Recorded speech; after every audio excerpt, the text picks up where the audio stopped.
Hello दोस्तों, आप सभी का स्वागत है हमारे यूट्यूब चैनल डाटा स्टडी में। तो आज की वीडियो में हम अलैंगिक जनन से संबंधित प्रश्नों के बारे में चर्चा करेंगे। तो इस वीडियो को आप अंत तक देखिए, और अगर अभी तक आपने हमारे यूट्यूब चैनल डाटा स्टडी को सब्सक्राइब नहीं किया तो चैनल को सब्सक्राइब जरूर कर लीजिए। तो आइए जानते हैं अलैंगिक जनन क्या है।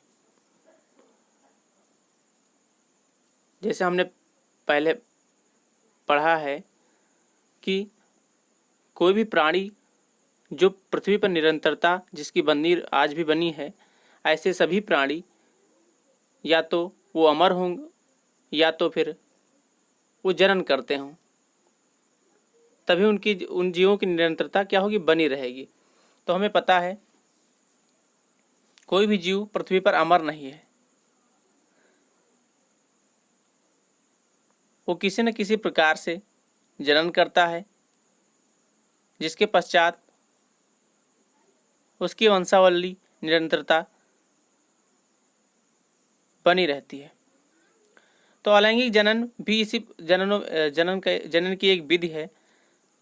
यह ऐसी विधि है जिसमें कोई एक जीव यानी एकल जीव अकेले ही एक नई संतान को उत्पन्न कर सकता है, और जो संतान उत्पन्न होगी वो उसी के समान होगी। तो इसकी परिभाषा में आप लिखेंगे, आप परिभाषा वैसे आपको आगे बताएंगे। तो यानी देखिए, आप को एक चित्र इसमें दिखाई दिया जा रहा है जो कि अमीबा का है। जो किसका है? अमीबा का है।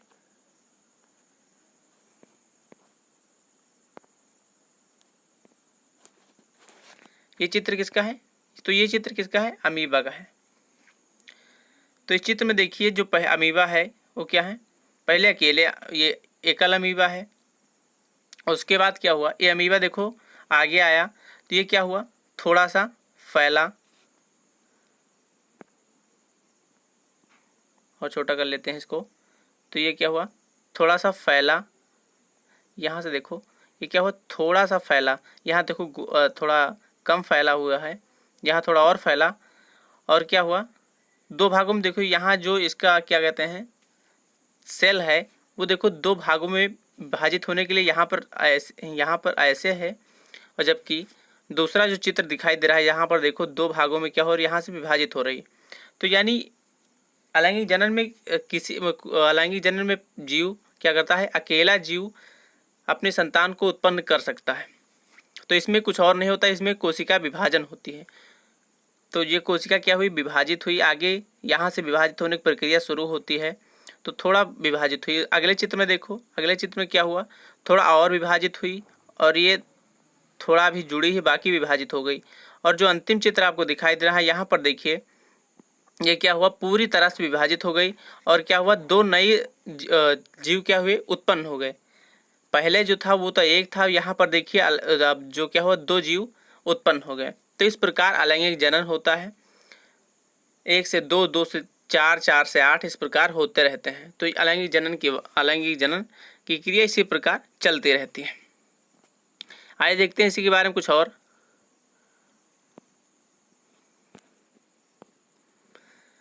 देखिए, सॉरी यहाँ जन्म है, तो यहाँ जनन होगा।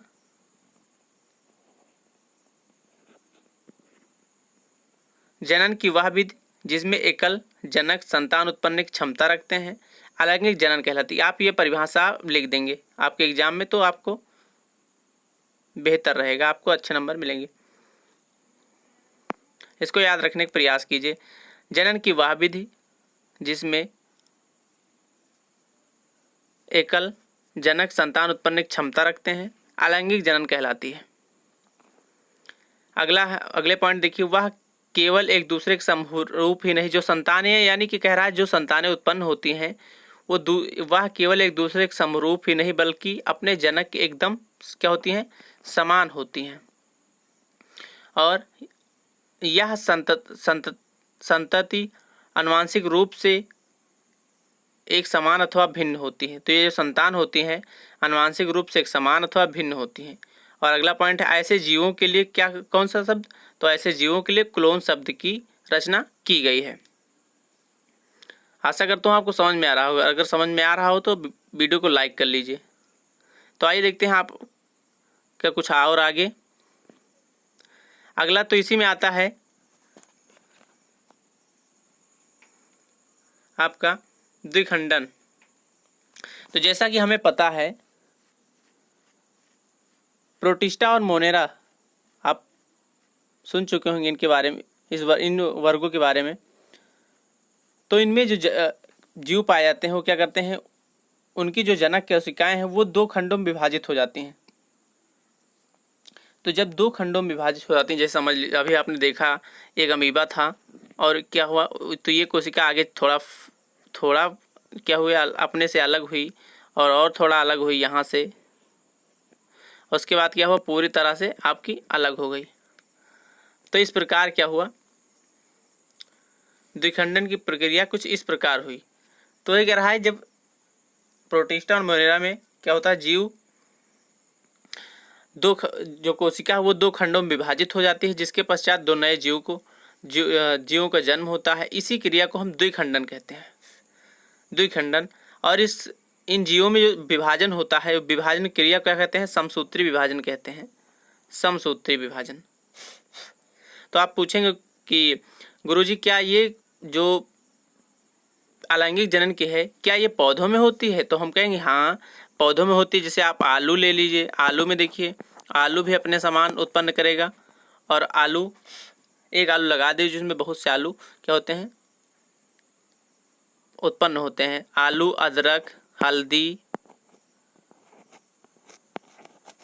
तो ये इन सभी में क्या होता है, अलैंगिक जनन की क्रिया संपन्न होती है। तो आइए देखते हैं और आगे कुछ। अगला है पुटी भवन। कई बार परिभाषा पूछी जाती है, पुटी भवन किसे कहते हैं? तो जब विषम परिस्थितियां आती हैं तो क्या करता है, अमीबा अपने आप को, यहाँ पर विषम परिस्थितियां आती हैं तो अमीबा क्या करता है, अपने आप को संकुचित कर लेता है तथा अपने परिक्षेत्र में एक 3 स्तरीय यानी 1, 2 और 3 स्तरीय ऐसी क्या करता है, परत बनाता है। त्रिस्तरीय कठोर आवरण स्त्रावित करता है। 3 स्तरीय जो अमीबा आपका है, जैसे अमीबा आपने देखा था अभी, इसका आकार अनिश्चित होता है। यह क्या करता है, 3 त्रिस्तरीय कठोर आवरण स्त्रावित करता है, ये अपने अंदर से स्त्रावित करता है, जिसे क्या कहते हैं, पुट्टी कहते हैं। तो इसी को क्या कहते हैं, इसको, तो इसी को पुट्टी कहते हैं। और इस पूरी घटना को यानी अमीबा के द्वारा त्रिस्तरीय कठोर आवरण इसको स्त्रावित करने की क्रिया को क्या कहते हैं, पुटी भवन कहते हैं। अमीबा द्वारा त्रिस्तरीय कठोर आवरण स्त्रावित करने की क्रिया को पुटी भवन कहते हैं। आशा करता हूँ आपको समझ में आया होगा। आइए देखते हैं आपका अगला है बीजाणु जनन। बहुत बार क्वेश्चन आता है बीजाणु जनन किसे कहते हैं, तो आइए देखते हैं इसके बारे में भी। अनुकूल परिस्थितियों के पुनरागमन पर, जब देखिए अनुकूल परिस्थितियां आती हैं तो उनके पुनरागमन पर अमीबा बहुखंडन द्वारा विभाजित होता है। तो अमीबा क्या अगर बहुखंडन द्वारा विभाजित होता है तथा अनेक, तो यहाँ कुछ प्रिंटिंग लिखने में गलत हो गया है। अनुकूल परिस्थितियों के पुनरागमन पर अमीबा बहुखंडन द्वारा विभाजित होता है तथा अनेक अमीबाभ बीजाणु क्या करता है, उत्पन्न करता है, अथवा बीजाणु अमीबाभ उत्पन्न करता है, यहाँ बाभ उत्पन्न करता है। और सॉरी इसमें कुछ मिस्टेक है, इसको छोड़ दीजिए, इसको कट कर दीजिए। बीजाणु जनन किसे कहते हैं, इन सभी, और आगे देखिए कुछ और है। हाँ अगला है बीजाणु जनन, आपको अगले वीडियो में बता दिया जाएगा, इसमें कुछ लिखने में गड़बड़ हो गया है। अगला देखिए पुनरुद्भवन। पुनरुद्भवन को देखिए, कई बार क्वेश्चन आता है पुनरुद्भवन किसे कहते हैं। तो पुनरुद्भवन